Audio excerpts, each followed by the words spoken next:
Hello. You're listening to The Beautiful Idea, a podcast from a collective of several anarchist and autonomous media producers scattered around the world. We're bringing you interviews and stories from the front lines of autonomous social movements and struggles, as well as original commentary and analysis. Follow us on Mastodon and at thebeautifulidea.show. Thanks for listening.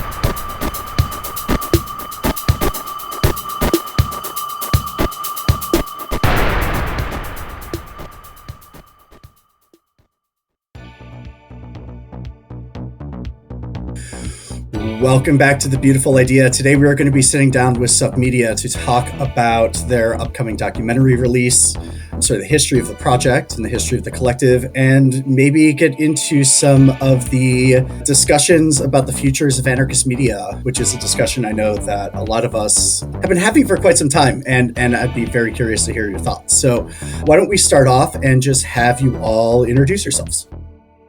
I'm HeatScore. I'm a collective member with subMedia. I've been a member of the collective for about 10 years now.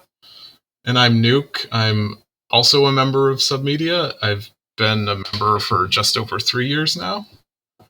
Yeah, so I know I've been aware of subMedia for, a very long time at this point, I think. I can't even remember back to when that would have been.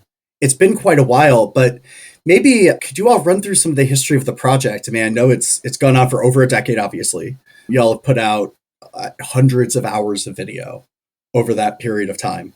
So yeah, maybe run the listeners through sort of what you all do and kind of where the project started and how you all got up to where you are now. Okay, so we are a small anarchist video media collective. We have members in Canada, the US, and Brazil. We started in, I guess, 2004 was when subMedia became an actual anarchist video collective, and that was, founded by Franklin Lopez, who's no longer a member, but he supports us, and we love him and support his work. And he did this show called The Stimulator, which is how, subMedia started. And, it's evolved into more things. Maybe just to sort of jump in, because The Stimulator and It's the End of the World as We Know It, and I Feel Fine is how a lot of people are, first became familiar with subMedia. It actually started earlier than that. So there was kind of the pre-anarchist era of subMedia. So subMedia kind of first started as like a sort of a rave, like video projection project in Atlanta in like 1994. And the first thing that we actually put out, or that Frank put out, because it was a one-man show back then, was like a CD-ROM that he put together called the Hemp Cyclopedia, which was about weed legalization. And he was into like Ralph Nader and was, kind of maybe a lefty sort of degen back then, but he didn't really get into anarchism until after September 11th and the anti-war movement that he was a part of, and kind of starting to rub shoulders with other anarchists. And so the first film that we did that was an explicitly anarchist project was an adaptation of a chapter from Days of War, Nights of Love called Join the Resistance, Fall in Love, which was in 2004. So we have been making anarchist films for, just over 2 decades now. Days of War, Nights of Love. Wow. So for those of you youngsters that are listening to this, when did Days of War come out? Was that 2003? 2002? Something like that, yeah. It was something like that. This was like the first Crime Think book I think a lot of us came into contact with. Like, I had gotten a copy of Fighting for Our Lives, which was like the newspaper that was getting released back then, and picked up a copy of Days of War, and I remember it being really pretty earth-shattering for me as like a young, coming out of the anti-war movement, kind of like anarchisty type for sure. That's cool. That's really cool. So how did you go from anti-war movement up through a lot of people involved in anarchist communities today are familiar with your work during Occupy and that era? So how did you all get up from 2004 early anarchist projects to that era of Occupy?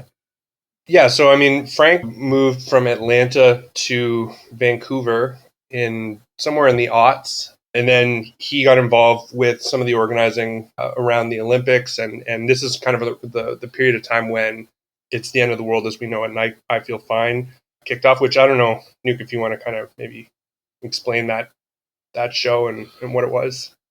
Sure. It was, I don't know, it was The End of the World as We Know It, and I Feel Fine was Frank's sort of had an avatar that was a talking head that was just like a close-up of his mouth and then some loops of some eyes, and it was just like a character called the Stimulator. And that was like my first introduction to submedia, was watching some of those videos. And it would, he was like foul-mouthed, and he had a lot of really funny catchphrases, and he was like a influencer before there were influencers. He was just ahead of his time, and he would call the United States the United Snakes and Canada was Canada, and he just like rip apart like the Bush era stuff, and like just this like scathing comedy, but in like an actual anarchist analysis that was like, to me at the time, as like somebody that was like squatting. I was like living in rural Tennessee at the time, and we would wait for days for like one episode of this to download so we could watch it. It was just like the greatest thing. Like there was like the other stuff at the time was like terrible Flash animations. That like this was like the first like independent news show that I had seen that was like, funny, but also pointed and had analysis that, spoke to me. Yeah, I started watching It's the End of the World as We Know It, and I Feel Fine, in probably around 2008 or so. I think I caught on around the time of the RNC in Minneapolis. And yeah, I mean, I ended up I was going to school and learning how to cut video. And when my time came for my internship, I decided that I was going to hop on a plane and fly out to Vancouver and intern with subMedia. So I did that in 2010, shortly after the Olympics in Vancouver. And, it was pretty sweet. I rolled into the office, and the first day he was like, "How do you feel about making a video for Crime Thing for Steal Something from Workday?" And I was like, "I feel fucking great." So we hit it off. And then when later on Frank was touring with NCIV, this film that he did, unfortunately, about Derek Jensen, shortly before all the stuff. God, that's right. That was about Derek Jensen. He was kind of stuck touring this film while we were all kind of shit talking Jensen, and he basically asked me if I would kind of come on and help put out some of the Stimulator shows while he was on tour. So I did that, and then for me, like I kind of rejoined the collective on a more permanent basis around the time of the Ferguson Uprising, and so I started off just writing the scripts for the Stimulator, and then eventually kind of came on and became more of a full-time editor as well. So over that time, I mean, y'all have done a lot of different kinds of projects, a lot of different kind of media over that time. Like, what does that evolution look like? I mean, I know with this show or with IGD that's going down, there's like hundreds of hours of conversation that have guided that sort of how those projects have developed. But what does that look like for you all as you've sort of, I mean, not just engaged with anarchist media landscapes, but really engaged with those during a period of time when media landscapes themselves were changing really dramatically? What does that evolution look like? It's a big question. Do you mean just sort of the evolution of submedia within that context? Yeah, sort of how has your thinking changed about sort of what you're doing and what your role is, and kind of how has that guided sort of what you're making and how you're making it over these years? A bunch of this was before my time, but as I understand it, like when I guess I can talk about like, system fail, but this was true for It's the End of the World as You Know It, and I Feel Fine. When you're doing that, like, funny news show, you're just like attached, you're basically married to the news cycles, and you have to like just be so on top of like what, like spend hours and hours consuming like every possible news to like see how can we like make fun of it, and how can we present it in a way that makes sense, and like whatever. So when we were doing System Fail, it was like this thing where we'd do an episode every other week, and we, one week would be like a mad rush to publish the episode on time, and then the next week we'd spend recovering, like, so it'd just be like a meeting and, have to write a script that day, and then, within a week have like a full, like 13 minutes of video, and then, translations of it and like subtitles for it, and, funny cut clips, and it just became this like all-encompassing thing. So, there was like sort of this pendulum where submedia went from "It's the end of the world as we know it" and "I Feel Fine," and then towards Trouble, which was like a longer format documentary series. You're like, now you're not as married to the news cycles, and you can like do this deep analysis. And then, that was like maybe one of the best things that submedia ever did. And then, the pendulum swings back, and people were like, oh, let's get back into the news cycle. So that was like the birth of, System Fail.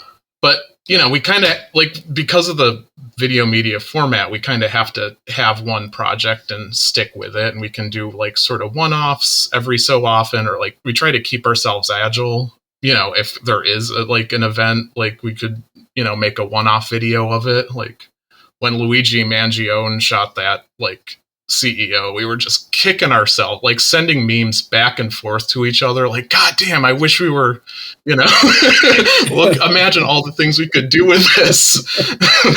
Right? But, we were, during that time, we're, like months deep into the process of the, the InterRebellium, the first episode of InterRebellium that we're, we can get into later, but we're just so stoked on it. And, it just wasn't a time for submedia to make a video. So I don't know if I'm like, there's like an ebb and a flow to our processes, I guess what I'm trying to say. And like, sometimes we're married to the news cycle, and sometimes we're like doing this more, longer format work that's analysis and diving deep into a topic.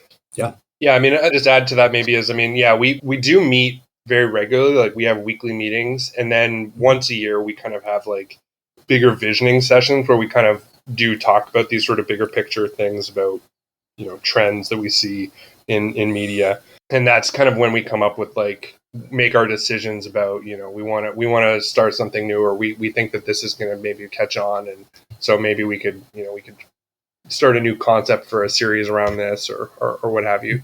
But I mean, in terms of basically the broader evolution of anarchist media, I mean, it's exploded since the media first hit the scene. And so, that's a great thing. Like when submedia first launched, like YouTube wasn't even around, right? So submedia started with just like QuickTime movie files being distributed on like CD-ROMs.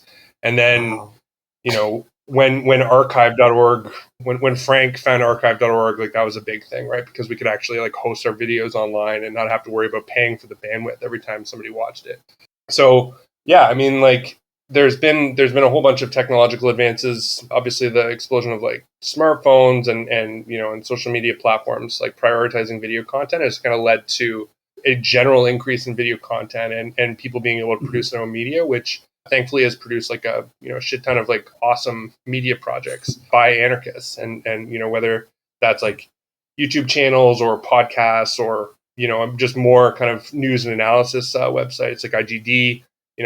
There's the media landscape is much more crowded, which is a great thing, but also kind of poses its own challenges in terms of visibility and stuff like that. Mm-hmm. But that's like a problem that we're very happy to deal with, as opposed to nobody talking about anarchism or whatever, which is kind of where things were at more in the early odds. Yeah, I routinely find myself talking to newer participants, which right now there's a lot of where I live, about like the process of like what it used to look like to do an anti-war protest back in 2002 or something, where you would like go to a meeting and then someone would like lay a flyer out on like Microsoft Word, and then would go to the like cooperative print shop in town, and then they would print 10,000 copies, and then you'd have to like go get them and distribute them all to coffee shops. And like a month later, you could have your rally, right? Because that's how long it like took to get everything out there.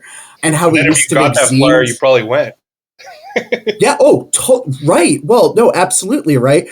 And there was this whole social circulation about how you made zines and like where you got collage material from and how you stole your copies. And like there was this whole kind of like ecosystem around all of that, which has changed so drastically, I think, in the last like 25 years or so.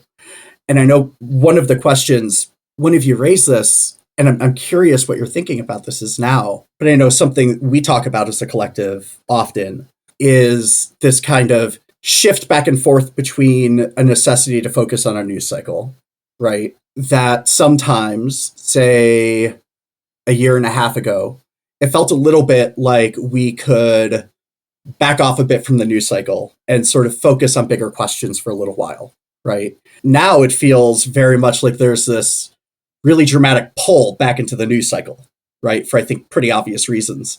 And I know we've been talking a lot about ways to sort of resist that pull into the daily outrage, right? Which is sort of dominates so much of the media landscape right now. But I know one way we're trying to do that is by having really long conversations with people like you all, right? And allowing us to delve into questions. But sort of how are you all navigating that push and pull? Like how much are you deciding right now in this moment to be focusing on the immediate chaos ins and outs of the news cycle that we see versus focusing on bigger questions, strategic questions, kind of meta-political questions, sort of the other side of analysis?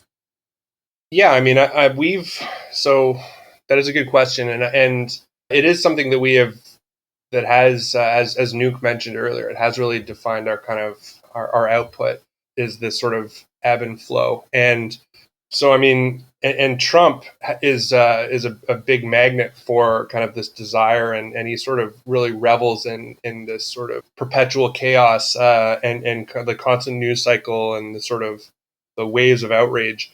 And I mean, it's something that during the first Trump administration, back then we were doing. I mean, I think that it started when it first started, we were doing It's the End of the World as We Know It, and I Feel Fine. And then we ended up covering it as well with the fucking news, and then a little bit in our series System Fail. And honestly, I mean, there is it's like it's hard to avoid, but there was also definitely a lot of resentment within our collective that we were kind of constantly focusing on like the American news cycle.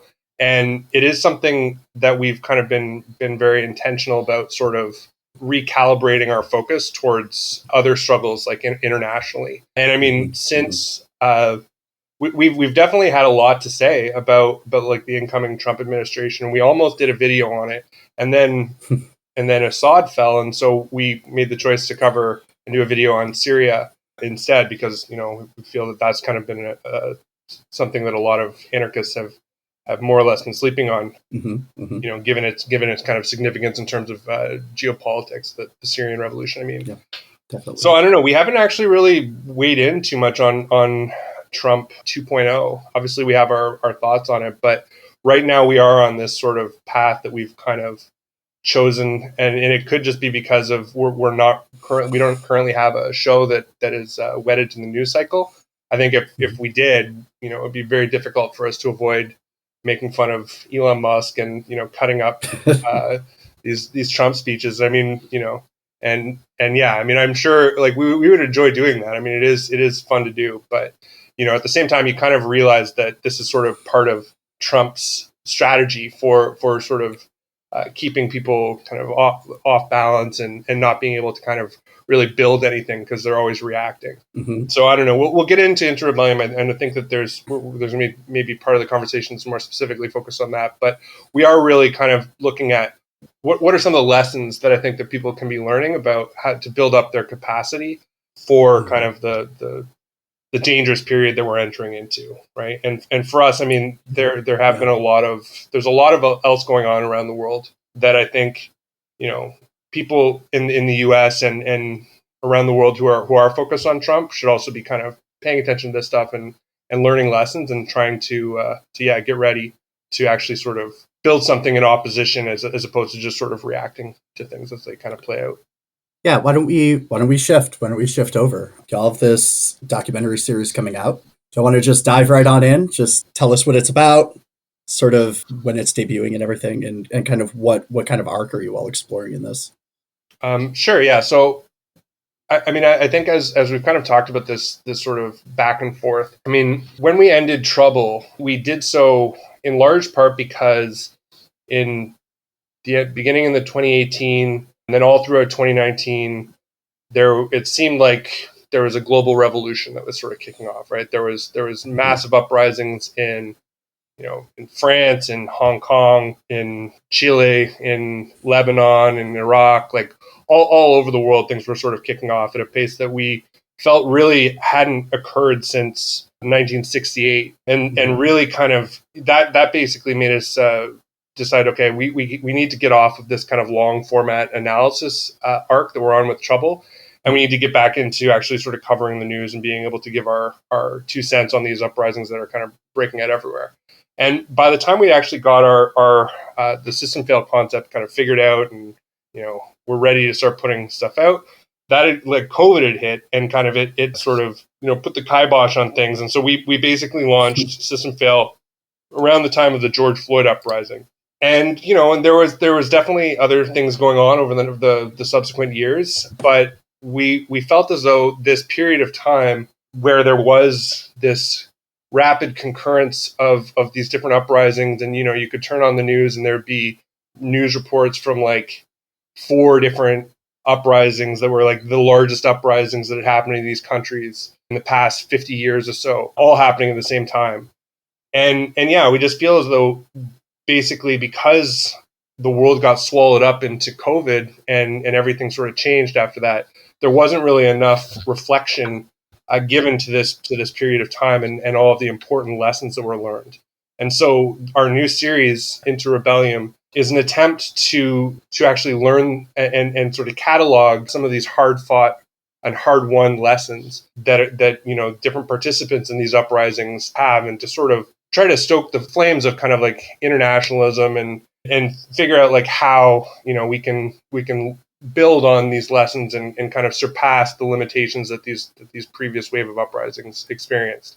And so the new series, InterRebellium, that's a Latin word for between uprisings. And, that kind of speaks to what we're trying to achieve with this, is to sort of a dialogue between uprisings, and then also kind of understanding as a temporal sense that there are kind of periods between uprisings, but that our uprisings are kind of cyclical processes. And so we do believe that there's going to be future uprisings that are going to be bigger, and it's kind of incumbent on us to incorporate these lessons and sort of build ties and kind of fight harder the next time we have the opportunity to do so.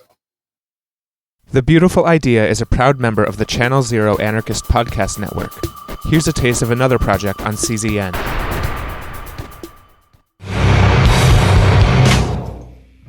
Welcome to Propaganda by the Seed, a podcast about plants and the nerds that love them. We alternate between hour-long interview episodes that usually focus on a single species or crop, and shorter episodes that focus on topics related to plants like grafting, composting, and the rest.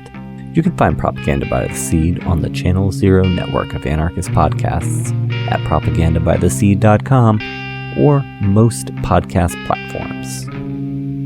I'll see you deep in the weeds. So maybe walk us through some of these sort of scenarios that you're capturing here, right? Like, I think as you said, there's been an almost unparalleled period of political resistance over the last, decade even. I mean, I know I've been involved in this for 25 years. I've never seen anything even like the period that we've been through in the recent past. But as you said, it was sort of a strange period because of lockdown. So maybe walk us through, like, what are you sort of covering? Like, which struggles are you kind of exploring in this series? And what are some of the lessons that are kind of coming out of those explorations as you're sort of going through them? We plan to cover, uprisings by the country that they happened in. And we want this to be a multi-part documentary series. I'm sort of starting with the Gilets jaunes, the yellow vests. Excuse my French. It's terrible. Gilets jaunes. Thank you. So we're basically trying to cover, like, from the end of 2018 to about mid 2020, the George Floyd uprising. But we want to make one episode per country. And the first episode is about the Estallido Social in Chile, which was, started with kids avoiding the transit fares and turned into a nationwide uprising that shook the foundations of power there. And we want to cover the shutdown Canada. Yeah, we've got 10 countries on our list. And I mean, this might change. We've had a couple of people get back to us and ask why Iran isn't on the list, for instance. But yeah, in terms of the countries that we were going to look at, starting with Chile. The next one that we're hoping to do is going to be on shutdown Canada, the Gilets Jaunes uprising in France. We also want to look at Haiti, the uprising in Haiti, the uprisings in Lebanon, the October Revolution in Lebanon, the revolution in Sudan, the Tishreen Revolution in Iraq. We want to look at Hong Kong, and I believe Ecuador, and then there's maybe one other one that I'm forgetting. But yeah, the plan is that we're using this as an opportunity to also connect with the anarchists in these different countries or participants who took part in these uprisings. And so they're going to be collaborative documentaries that are done with local comrades. And so, for instance, we've been working on the first one on the Estallido Social. We've been doing that with a crew of Chilean comrades. And we've been able to work with a local videographer who's been filming all of these interviews for us. We've done a collaboration with a well-known podcaster from a Mapuche podcaster who does the Escape from History podcast or vlog series that's hosted on Collectiva. And yeah, I mean, it's been awesome to actually sort of build the relationships, and they've been pretty excited to sort of tell their story because there's been a lot of movies and documentaries done about the Estallido Social. There's a really, pretty famous one done called Mi País Imaginario by Luis Guzman, who was Patricio Guzman, who was the filmmaker who was kind of famous for doing a film like the Battle of Chile about Allende, but he went back and did a documentary on this, and it was kind of just liberal slop, and the whole thing about how they succeeded in the end because they managed to have this referendum to pass a new constitution, and then Boric gets elected and yada yada, right? And I mean, unsurprisingly, the anarchists have a different take on that.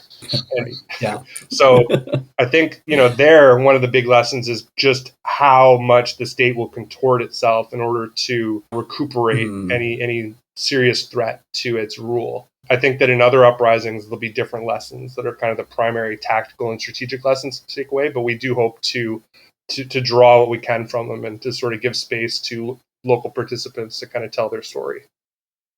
So I guess, the question that comes up for me is why now, right? Why, of all the moments in history, and this gets asked about every moment in history where there's sort of a radical uptick in political militancy or confrontations with the state. But why now, right? I think it's difficult to see the recent past as history, right? But what was it about that period that really created the dynamics that led to this kind of, overlapping network of sort of, networks of rebellion that kind of exist around the world today? What is it about this period that's different? Well, in terms of why now, as in terms of why we are actually focusing on it, I think that this wasn't necessarily the primary motivation at the time, but I do think right now I'm happy that we're doing this because I really think that we need a injection of revolutionary optimism. I think that things are so incredibly bleak right now that it is important to be able to remind ourselves of our capacity and our potential, right? I think that people are getting pretty demoralized and sort of demobilized by the threats that kind of have been on the horizon for a long time and are getting pretty dangerously close, right? So I mean that's kind of part of the motivation for that. I don't know, Nuke, if you wanted to add. I mean, I think we wanted to do this while the participants of these uprisings are still, around to tell their stories, and so that these lessons aren't lost to history. This stuff is still, in pretty recent memory, and we hope that by examining these struggles, we can take that knowledge and use it for the fights to come that seem like they're coming maybe sooner than we had thought, but we just don't want to lose this stuff to history. Yeah. Yeah. And what do those struggles look like? So I was think? Right. So we're going. Yeah. It's a big question. I guess speaking from the U.S., I think there's a need for anarchists in the U.S. to sort of embrace this revolutionary internationalism that we're talking about here, because I was like watching one of the interviews that we did, like just the uncut interview that we did for this, and they're talking about the disinformation campaigns against the uprising and how it's straight out of like CIA and FBI and COINTELPRO, playbooks. And it's just like, right, like liberation for peoples of the world is kind of tied up with like the US state has to be destroyed. And like, I think we need to be able to seize on this moment where like so much of the state is being dismantled by, our fucking enemies. But that is a moment of rupture, and it is something that, we need to get organized around and capitalize on and start building this revolutionary structure now. And, we're going to have to take risks, and it's going to be dangerous times. And like, yeah, this video series is about, collective groups of people that took risks and tried to upheave the social order and had some success in that. And we want to build on those successes, and we want to fucking tear this shit down once and for all, Yeah. In terms of kind of what the sort of catalyst for these different uprisings during that time, I don't know if that was also part of what you were kind of asking. Yeah, a little bit. Yeah. Yeah. So, I mean, there's a whole school of thought that would kind of, frame this in terms of economics and kind of, like the declining rate of profit or whatever, all these kind of like grandiose sort of explanations of why these crises are getting bigger and bigger, right? But I think like anyone can kind of see we're just living in like a time when we're just getting squeezed more and more, and that essentially a lot of the recuperative policies that were put in place to build the social welfare state are being dismantled and have been being dismantled for years now, because the state no longer thinks that they're necessary, because they want to rely more on the stick. And so I think one of the projects that we've taken some inspiration from and we've been in contact with is a group called or a collective called The People's Want, which put out a manifesto that I would highly recommend everyone check out.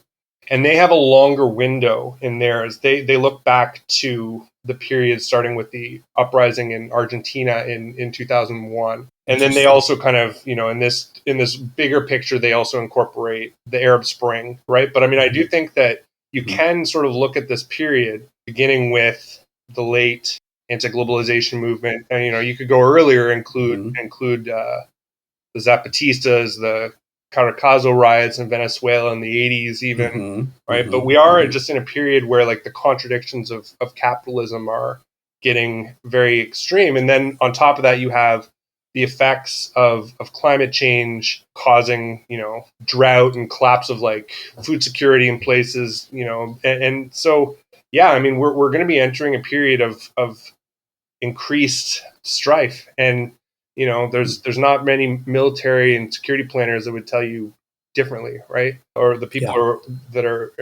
whose job it is to forecast what the future is going to look like for social conflict, right? They all see this coming as well, right? So I think it's not a coincidence that there's been bigger and bigger uprisings, and I do think that the COVID pandemic being kind of a dip in this is not is going to be an aberration if you look at like a sort of a longer view of history. I think that we're, on the path towards bigger and more violent uprisings in the coming years and decades to come. Yeah, and I think the question I'm talking about with people in, off air, in private conversations is how we navigate this, right? So, I mean, a theme that's come up in this conversation a bunch is how much anarchist communities have grown in the last 25 years, right? Just how much different the scale is. how much different the reach is, the capacity is. I mean, it's a night and day sort of difference. And, someone I know, and I'm not going to out who they are, who's a very, very, very smart person, has been positing that they're viewing this moment right now as sort of the counter-revolution to the things that have happened since the mid-1990s, right? While at the same time, we're also watching everything fall apart. And I know, I mean, I have a lot of thoughts about this, but how are you all navigating that, right? So it changes the terms of how we do politics, right, pretty drastically. And how are you all navigating that sort of change, right? Like, how are you talking about things like crisis, right? Like, how are we talking about the consolidation of state power, right? Like, it feels really difficult to talk about those things without falling immediately right back into the push and pull of the outrage cycle, right? And so for you all, what does it look like to navigate all of that? I mean, these kinds of things which we've never had to really think through how to cover, how to talk about before, at least during our lifetimes. I mean, I would just say I think that within the context of the United States, that the counter-revolution to the uprising was Biden and Black Lives Matter. To be honest, like it is like the way that the George Floyd uprising was sort of recuperated. Not to knock like everyone involved with Black Lives Matter, but the way that it was channeled into a very institutionalized kind of back in the Democratic Party, essentially, right? I mean, that was the recuperative side. And then, yes, maybe this is kind of that there's elements within like the Trump administration who are kind of pushing forward like a more repressive, like balls out counter revolution, right? But then there's also just like people in his administration or people who are grouped around Peter Thiel and Elon Musk or whatever who are kind of just pursuing their own revolution, right? Like they're ideologues of their own variety, and like frankly, like I don't really know that their plan is that coherent. Like, I mean, it's scary because a lot of these things that we've been talking about for a long time about like, AI augmented surveillance and all these things, like these are the people who are kind of pushing us forward. And so they have a lot of very terrifying capacity. But, I mean, if you've been reading some of the stuff about their plans of kind of just like their plan is to basically take down the United States government and replace it with kind of almost like an anarcho-capitalist kind of like networked city-state kind of model for the future, which doesn't really seem like it's that well thought out, to be honest. And I mean, there have been other ideologues who have tried to pursue their own kind of revolutions or their own sort of ideologically motivated sort of coups in Washington, thinking about like the neocons under Bush. And I mean, they ran into they were kind of contained by their own sort of hubris to a certain extent, right? I mean, not to minimize like all the horrible things that they did. They were managed to do a tremendous amount of damage. But for me, like the counter-revolution, like the thing that this seems to be something else. Like the counter-revolution to me was Biden in the U.S. And this is something new and more ugly and worse, but one that potentially could lead to like a really big upheaval in like the U.S. and that's something that anarchists really need to be kind of ready for. And I know that's easier said than done.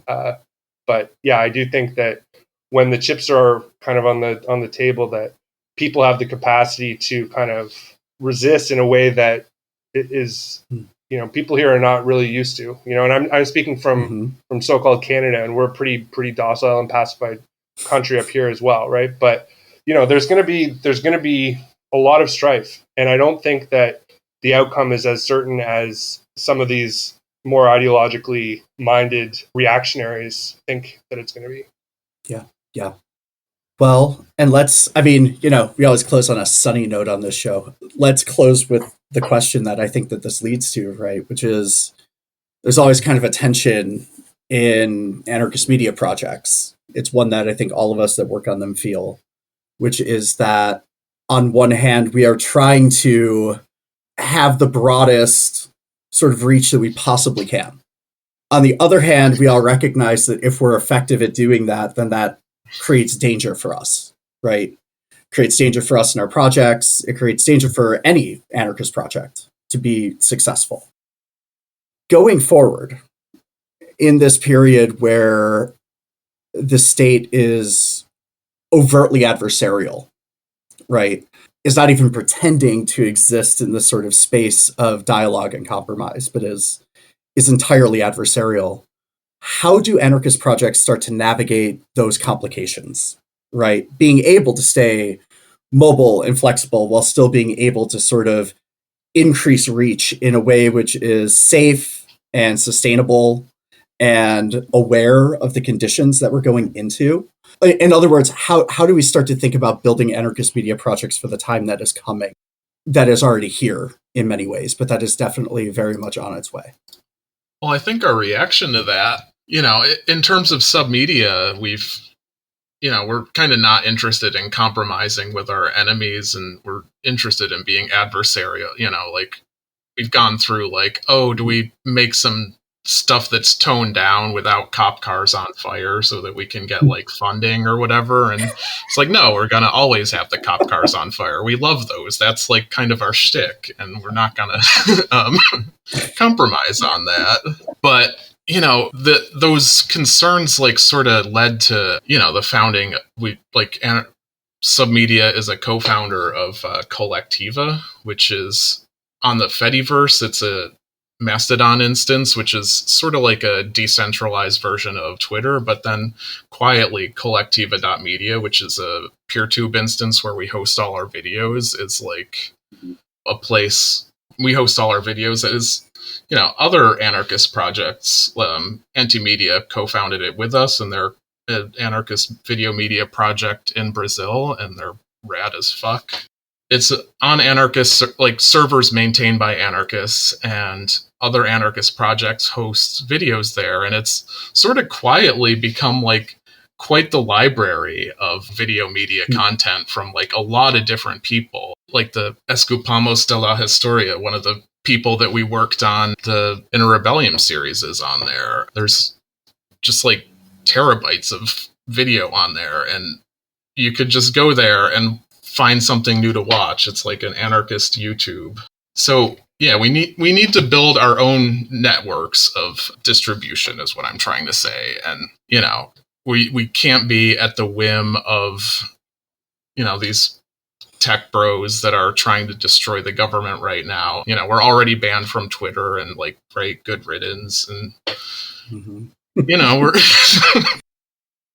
I think that what I would kind of just add to this too is just that there's been I've heard definitely the argument that it's important to be on these platforms because that's where people are. And, there are people who spend a bunch of time trying to navigate this sort of minefield and keep up to date on the algorithms and maybe just use, creative ways of kind of getting content out and bypassing all of the roadblocks that are put up by these surveillance capitalist platforms.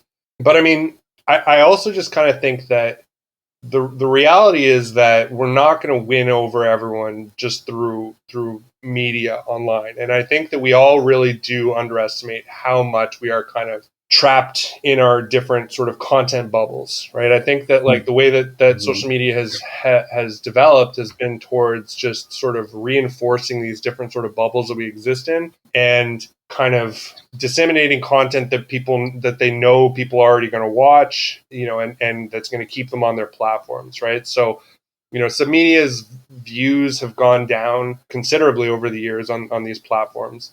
But we do have, a pretty consistent group of people who kind of watch our things. And so that's basically our audience. I think that while it's important to have this stuff on the internet so that when people become activated and they go looking for this information, then they will find it. I think that it's kind of, a bit of it's a bit wrong-headed to actually kind of think that we're going to be able to sort of reach these, the uninitiated masses online or something, right? The reality is just that there is going to be resistance. And when resistance happens in the real world, it's going to resonate with a lot of people. And then, if those actions that kind of catch their attention are anarchist in nature or are anti-capitalist or anti-state, then people who agree with them are going to look and seek us out, right? I think that that's kind of where we sort of landed on some of these questions. I mean, it's not to say that we don't, that we're purists about the whole thing. Like, we do still post our videos on Meta platforms and on Google's platforms, YouTube and stuff like that. But yeah, to sort of reinforce again what Nuke was saying. I mean, we've determined that, like, what's important is that we kind of have a platform where we're not censored, and that we kind of put our efforts into sort of building that up. And so that's what we've been doing over the past several years, is trying to sort of build our own kind of, and shift as much of our already sort of built-in audience from these other platforms over to less toxic platforms like Mastodon or PeerTube. That's great. Yeah, that's awesome. Yeah, I'm a person who uses Collectiva. I think everyone who's listening to this show should go get an account on collectiva.social. It's like Twitter, but like 500% less toxic, and Elon Musk doesn't make money off it. And it's run by really cool people. So everyone should go do it. Can I also just say that we are actually looking for people to help with moderation on Collectiva as well. SubMedia is... How can people get involved with that? You could message moderator at Collectiva, or you could email us at collectiva@riseup.net, or just ping submedia on there. We're and we can help connect you. Awesome. So, closing out, looking around the US, looking around Canada, Mexico, the world, as we're going into this next period, what are the struggles that you're looking at for inspiration? So as you're sort of looking for ways to work through this period of time, like, what are the struggles that you're drawing ideas from, that you're drawing, hope from right now? For me, it's, Palestine right now. If I could just, if I could have like one half of the bravery of like a Palestinian teenager throwing a rock at a tank, I think I'd be all right in this time. Like, just the images coming out of there are just, tragic, but people are just so resilient, and like, I think one of the hot spots of resistance in the world right now. My heart has really gone out like over this past year and a half, especially, but like, it's been a thing that I've, watched perennially, and it's, I don't know how people do it. I would probably break in that situation, if I'm being honest. Yeah. Yeah. Living up on the northern half of the imaginary line, we take a lot of inspiration from indigenous struggles up here. And so I would kind of say, they're a pretty constant source of inspiration and sort of, being grounded and being able to spend time with communities that are really tight knit and that know how to throw down, but also, don't really fetishize it in a way, right? That it's just sort of something that needs to be done. And when it needs to be done, it gets done. I think is always very humbling and inspiring. And then, globally, there's always things popping off, really, right? So I don't know. I have found a lot of inspiration from some of the uprisings in the Middle East, from like the Arab Spring, and I do think that's kind of, things are pretty ripe for another big wave of uprisings across like the Arab world, and Latin America is always kind of ready to pop off. So I don't know, there's a lot to watch and take inspiration from. Cool. Well, is there anything else that you all want to talk about, mention to listeners, plug, anything like that? I just want to say the series InterRebellium is designed to be, screened in groups. So if you are listening and you run an anarchist community center, just have an affinity group of friends that get together and watch movies or whatever, hit us up at crew@sub.media and, tell us you want to organize a screening, and we will get you a packet of screening materials with discussion questions that you could use or, not, because, anarchy, like, whatever, you don't have to use our packet, but it might be nice for some things to think about. Yeah. Anything heat score? Or? No, I think that does it. Thanks for the reminder, Nuke. And thanks for having us. Really excited with this project as well. Yeah, thanks for having us. Thank you. Yeah. And thanks for being on the show. I've been following your work for a very, very, very long time. And yeah, keep it all up. You all do an amazing job. Oh, maybe. That's the show, everyone. Sorry. Oh, go ahead.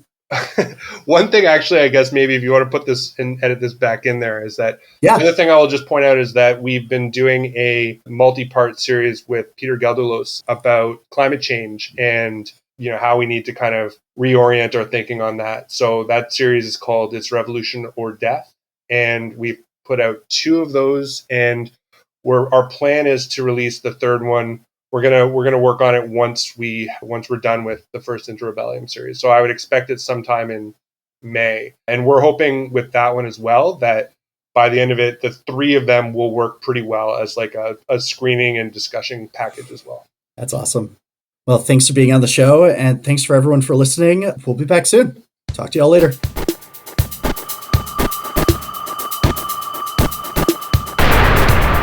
Thanks for listening to today's episode of The Beautiful Idea. News and analysis from the front lines of anarchist and autonomous struggles everywhere. Catch you next time.